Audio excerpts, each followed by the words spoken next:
स्वामी समर्थ. मी doctor rakhi आपल्याला मंगळवारी काय करायचं हे सांगण्यासाठी आली आहे. उद्या सूर्याला जल देऊन आपल्याला गणेशांना दुर्वा लाल फूल चढवायचं आहे. त्याचप्रमाणे त्यांना उद्या कुंकुम व्हायचं आहे. सिंदूर लाल चढा आहे गजमुख, म्हणजे त्यांना किती आवडतं हे तुम्हाला त्यांच्या आरतीमध्ये सुद्धा आपल्याला दिसून येते. कुंकुम हे शक्तीचं प्रतीक आहे, भवानीचं प्रतीक आहे आणि ते त्यांना फार आवडतं. त्याचप्रमाणे आपल्याला मंगळवार आपला हनुमंताचा वार आणि हनुमंतासाठी तुम्हाला खूप कष्ट करायला लागतात, कारण तो खूप भोळा आहे पण लवकर प्रसन्न नाही होत. त्यासाठी आपल्याला नेहमी सांगितल्याप्रमाणे तुम्ही तिळाचा दिवा लावा, राईच्या तेलाचा दिवा लावा, भगव्या रंगाचा सिंदूर घ्या, त्याच्यामध्ये चमेलीचं तेल थोडं घाला, त्याला हे करा आणि तो जो लेप आहे तो हनुमंताला लावा.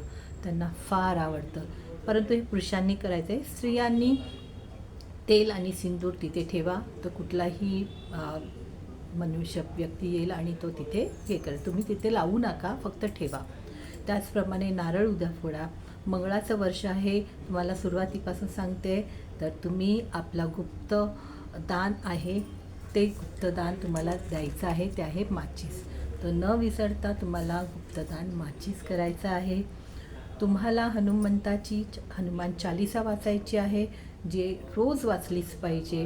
बजरंग बाण वाचायचं आहे. तुमच्याकडे जर शनीची दृष्टी चालू असेल तर तुम्हाला काळे तीळ व्हायचे आहे आणि शनीलासुद्धा काळे तीळ वाहू शकता. पण हनुमंताची भक्ती ही फार महत्त्वाची आहे.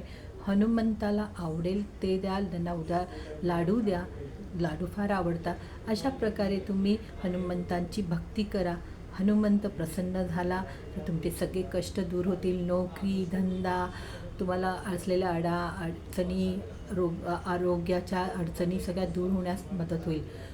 उद्या उंबरठ्यावर पहाटे उठून तुम्ही एक सवय लावा की रोज सकाळी उठून उंबरठ्यावर पाणी शिंपडा, ज्याच्याने त्या शीतल जलामुळे तुमच्या घरामध्ये शीतलता राहील, तर वादविवाद, झगडे, भांडणं होणार नाही. अशा प्रकारे तुम्ही उद्याचा मंगळवार साजरा करा.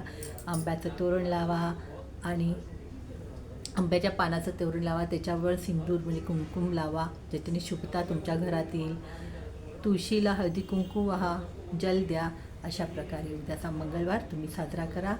श्री स्वामी समर्थ.